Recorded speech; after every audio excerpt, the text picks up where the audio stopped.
A swing and a miss!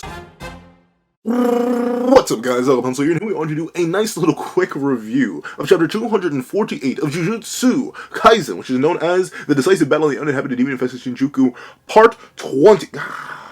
Sorry. I need to set up this 5-minute timer right now. I don't want to hold y'all for too long, so let's not waste any more time, and let's hop right into it. Ending me. Ready. 3, 2, 1, go. What's up guys, that guy with a pencil here. Fun fact, I do happen to have it on me and keep it on me at all times, and as you know, well, you may not know because it's been a hot minute since I did a quick review, because it's been a hot minute since we had some Jujutsu Kaisen, but we break these little bad boys down into 3 5-minute, I guess that was right on the 3 5-minute sections on characters, on plot, and on scaling. So of course, I gotta start with the plot, because technically the plot goes a lot of places, yet not too many places. So let me start this 5-minute timer and not waste any more time and hop right into it. Let's see. Boom. Alright, so first things first. The major plot progression in this chapter is twofold. Number 1, Sukuna now has full access to Merger-kun. Now the thing with this is that this simultaneously opens up beautiful things for the plot, yet also narrows it down a whole lot, but maybe not, depending on how this is interpreted. And the other major plot thing is that Higurumi Hiromi is one confirmed. I see a lot of people putting quotation marks around confirmed, so I'll put it around confirmed. But confirmed cooked, in the sense that Sukuna recognizes him as cooked and they take him away, looking lifeless. And of course, we see the Executioner's blade itself shatter and finally fade out, though knowing there is a little bit of light still kind of slowly pumping around it. And also, of course, that Yuta has returned from the decisive battle in the uninhabited, demon-infested, wherever they were, and ended up coming back ready to roll and fight against Roman Sukuna. Those are the 2 major plot progressions, and I have different thoughts about both of them. For the first one, how much time? Alright, we're doing good. That was a 1 minute. So for the first one, Sukuna getting access to the merger is something I'm very 50-50 on. Number 1, I do like the idea that Sukuna's genuinely interested in fighting the merger. He's like, hey, yo, bro, after I slaughter you all, after that, the remaining Cully game players next, I'll complete the merger and have some fun with the new Tengen. Meaning that Sukuna is fully ready and willing to do the merger when he feels like it, after he slaughters everybody. The reason I like this is because it shows that Sukuna does want to fight the merger. And as a big Sukuna fan, and as a big merger fan, aka big Kenjaku fan, I want to see Sukuna, the previous peak of Jujutsu, go against what should be the culmination of all Jujutsu in the merger. That sounds really, really cool.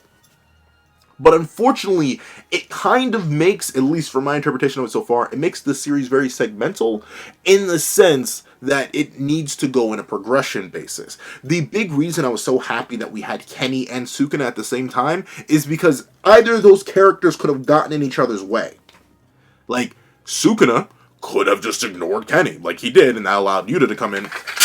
And by proxy, Kenny could have completed his objective, or a complete random just said, forget it, it's merging time, and merged all over everybody.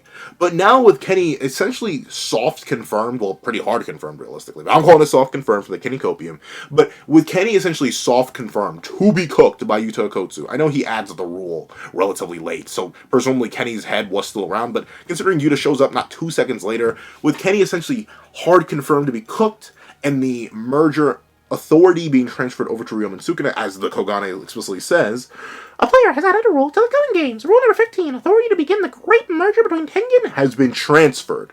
Not been shared with, not been extended to, no, transferred. Meaning that Kenny seemingly has no control over the merger, even if he was still alive, just based on the wording of the rule.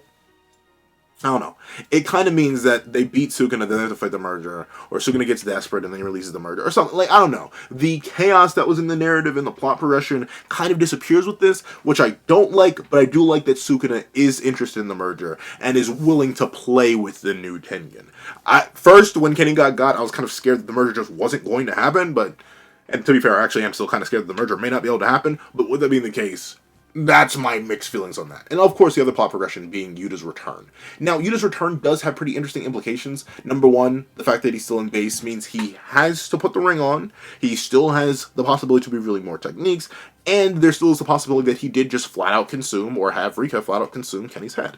Which is very, very important plot progression. Once again, whether or not you believe Kenny was the main antagonist, or a main antagonist. He was a major antagonist, responsible for the entire series as we know it, and thusly, Yuta coming back from the battlefield essentially hard confirms that that battle's just not happening. Or like any sort of rematch or any sort of fancy thing between Yuta and Kenny, that was it. The end of 243 is all we got. And for plot progression, that's fine. Yuta versus Sukuna has been one of the most hyped fights in the series. Obviously, Rika versus Sukuna has been hyped up since JJK 0 on Iron. Well, not JJK 0, realistically, like early series JJK, since Sukuna wasn't even mentioned in JJK 0. But with that being the case, this is obviously leading to one of the most hype conflicts between two separate characters, and Yuta's return is a massive plot pushing point, considering he's one of the heavy hitters, one of the few that could have actually progressed the plot. If Yuta didn't appear during this chapter, it'd just be Yuji versus Sukuna again, and to be fair, I do love Yuji, I have faith in Yuji, but not much is going to happen. We've kind of had that for a little bit now. Oh, and obviously the major plot point, the Executioner's Blade is taken off the table as a win con.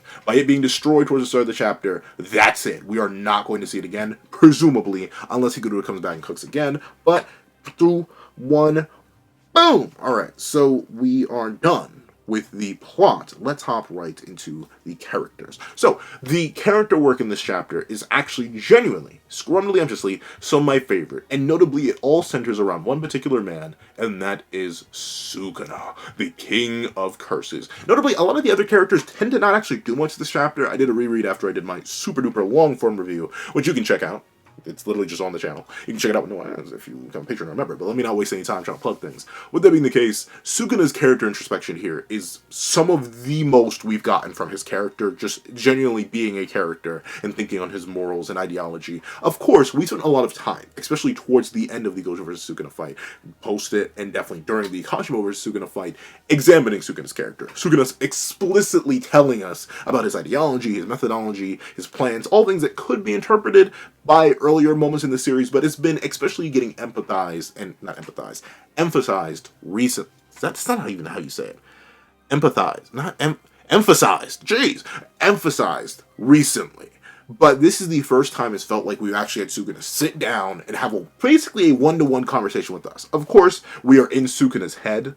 Obviously, he's not genuinely speaking to us, but seeing him have genuine retrospection, genuine retrospection and an analysis of himself, and if only begrudgingly developing a respect for Yuji Itadori, a character who a majority of the fandom themselves doesn't even respect. Very, very good. I really do like this character writing. Of course, this does somewhat come at the jeopardization of other characters, like the fact that no one attacks Sukuna here.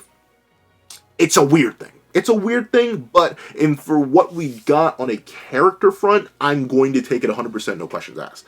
That's some good stuff for me. On another character thing for this chapter, once again, this kind of ties into the plot, but the idea that Sukuna's actually willing to start the merger after playing with everybody else and enjoying everything else that everyone else has to offer. That is also really, really good. It goes to show that Sukuna, if indirectly, like clearly when Kenjaku said his will was going to be inherited, a lot of us thought he was leaping bodies. A lot of us thought he was going to take over somebody. A lot of us thought that something was going to happen with the merger, like him starting it right then and there, or something of that sort. A lot of us were really expecting that on the character front. Because none of us, in a very similar vein to Kusakabe, really figured that Sukuna was going to start the merger. It's like, sure, there's the possibility, but none of us really considered it. But no, the fact that he openly says that, he's willing to accept their ideals and meet them head on and then proceed to do what Kenjaku wanted to do, even if Kenjaku's not there to see it. Once again, just more character work for Sukuna in this chapter. And honestly, just in a general sense, I do think it's sorely needed. Not necessarily sorely needed. Like I said, we've been getting a bunch, and I mean a bunch of characterization for Sukuna recently, so it's not sorely needed, in the sense that, oh, it's going to be bad without it, but adding these extra layers to Sukuna, showing his own natural curiosity, showing an interest in progression at all for a character that is so heavily steeped in stagnation.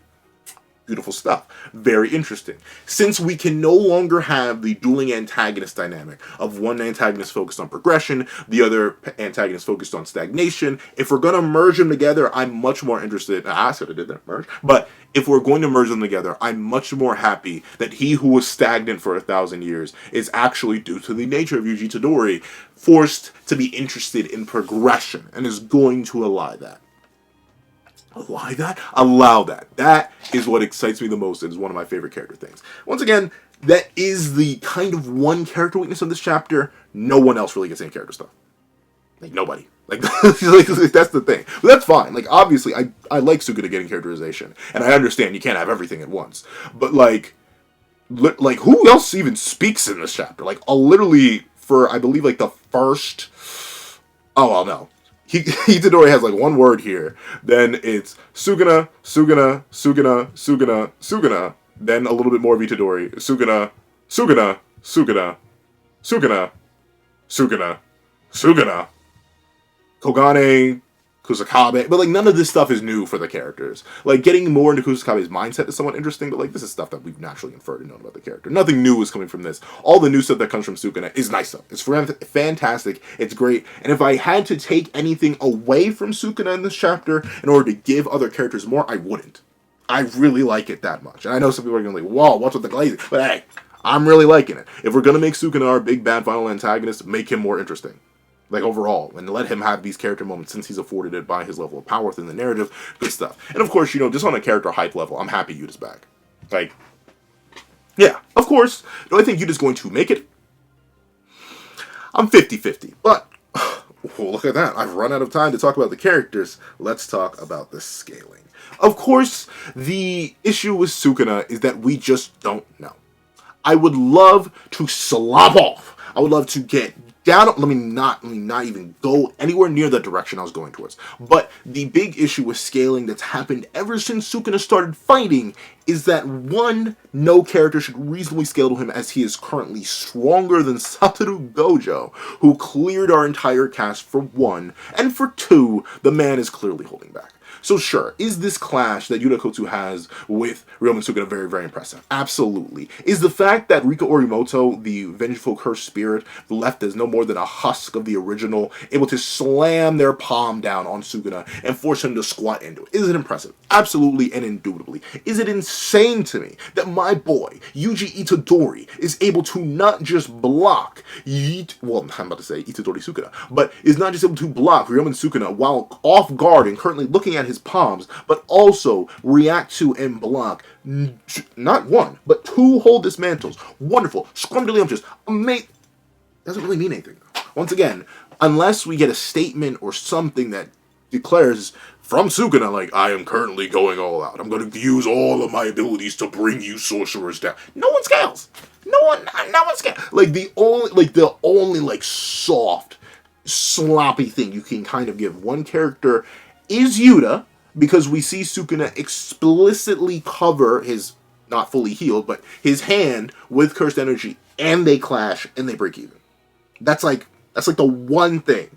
So Sukuna, when suppressing himself, presumably, once again, maybe I'm just huffing copium, maybe he's not suppressing himself, maybe he's going all out against Yuta, but I don't buy it. Yuta's able to clash with that.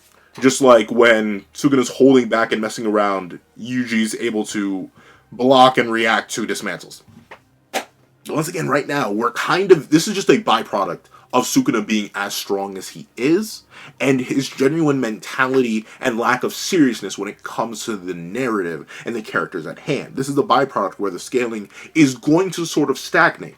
Unless characters get some explicit statements that they have surpassed Satoru Gojo, until we see these characters do some real lethal damage to Sukuna themselves. Notably, remember, Sukuna, Itadori made him jiggle, but he has not taken damage since Gojo Satoru.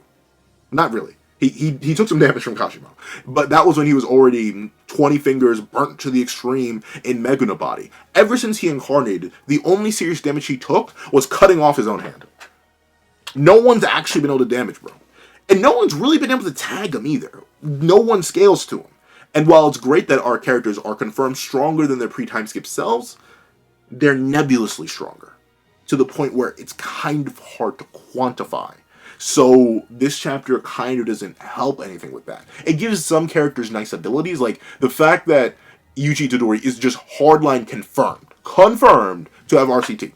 A fantastic buff. You're dragging Yuji and putting him in other character fights within the series or crossverse, good. He has self-healing. Wonderful, Scrumdiddlyumptious, gorgeous. We haven't really gotten anything else about him though. Like, we still don't know what he did to make Sukuna jiggle that one time. We haven't seen any application of Divergent Fist. I'm personally in the camp that he has piercing blood, but he doesn't use that in this chapter, nor on screen at all in this chapter. So there's nothing to imply any more scaling front on that. And I don't know, Yuta's able to deal a little bit with suppressed Sukuna. Once again, he's suppressed to a nebulous degree. It's really hard to tell how much of any of this is serious, especially considering he's actively telling people to put up a good fight, entertain me, let's do this, let's have a little dancey dance, if you will. So, like, it's hard on a scaling front. And it's going to be until I get a statement, until I see Sukuna take some damage, until I see some stress from Sukuna. Because right now, even with the King of Curses straight palming him like a whole basketball, all he does is squat and smile and declare, well, hello, Queen. So he's clearly still just having fun. Bro's here to vibe, essentially. And that's not bad. That's not bad. Once again, this works for the character. This works for the plot. If Sukuna were to take the cast remotely seriously, they'd all be dead. Like, I'm not even going to sugarcoat it. They would all be dead if he really wanted to take them seriously. But, with that being the case, as a byproduct of him not taking them seriously, I can't really say any scaling thing. They're just all stronger than they were a month ago. And usually got RCT. Good stuff. Nothing too new or too crazy or too wild on the scaling front. Do I think this will change anytime soon? No. Someone's going to need to, like, awaken or something. Or just someone do damage. If we can get someone doing damage to Sukuna that isn't Sukuna himself after he cuts his own hand off and he can do a pierce that, then, oh, I'm out of time. So, those are my thoughts. If I had to give the chapter an overall rating, I'd give it a solid, honestly, with the character work, there's some great art in this chapter, but there's some less than great art in this chapter. But with the character work surrounding Sukuna in particular, with the advancement of Yuji Todori as a warrior, developing the ability of reverse curse technique to utilize RCT to its ultimate extreme, with Ryomen Sukuna getting access to things like the merger and everything in his character introspection, I think this may be one of my favorite characters. Well, he is one of my favorite characters now. But one of my favorite chapters in all Jujutsu Kaisen. I'd say this chapter is a solid 9 out of 10. The only issues I have with it are biases. Like, literal biases and some minor art stuff. Like, I don't know, this panel looks funny. And this panel looks funny. So, like, it's like a 9.5 out of 10 if I'm removing my biases. And I only take off those 0.5 because there's some art things that only bother me. I saw y'all comments on the long-form review. None of y'all really seem to care. And that's fine. Once again, that's me just, like, looking for things to be mad at. So, like, realistically, this chapter's a 10 out of 10 for me because I have no real issues with it. Any issues I have, it's just straight bias on my part. I'm not even going to lie to you. But that's what I think. Please tell me what you guys think in the comment section down below. I'd like to thank you guys so much for watching. I don't know, that sentence merges together. But I really would like to thank you guys so much for watching. If you made it all the way to the end of this video, please leave the Merging King. Actually, yeah, the Merging King. I'll save the one I just thought of for something else. But leave the Merging King in the comment section down below. And thank you so much for watching. Please remember to leave a like, share, comment, and subscribe. And make sure you hit that notification bell so you do not miss out on any videos that come to the channel. Also, I do happen to have a Patreon down below where you can support me for as low as $1 to things like exclusive videos, early content, and more. You can also now become a member to the channel for as low as $3 a month to get the same perks and more. Some of those perks include the live reaction to this very chapter. Ironically enough, it's like 25 minutes, which is even longer than this video right here. So, with that being the case, I want to thank you guys so much for watching once again, and I hope you guys have a, don't worry, the chapter's worthy, but a wonderful day. This is that guy with a pencil writing off. I'd like to give a thank you to our $3 members, Connor Plays, Red Wolf 4765, Greyhound, and Akids Void. I'd like to give another thank you to our $5 patrons, Victor, Sean, RNG Master, Midnight Gemlord, Metal Solid Crisis, Kevin, Igneal, and Demix LND. I'd like to give another thank you to our $7 member, Autumn's Morning Lazo. I'd like to give another chunk of thank you to our $10 patrons, Robbie Uchiha, Joaquin, iDemokami, and China Doll 09. I'd like to give a fat, juicy, scrumdiddlyumptious thank you to our wonderful $25 member, Alex Ice Rose. I'd like to give another hefty, defty, trifty, nifty thank you to our $25 patron, Calvin Elder.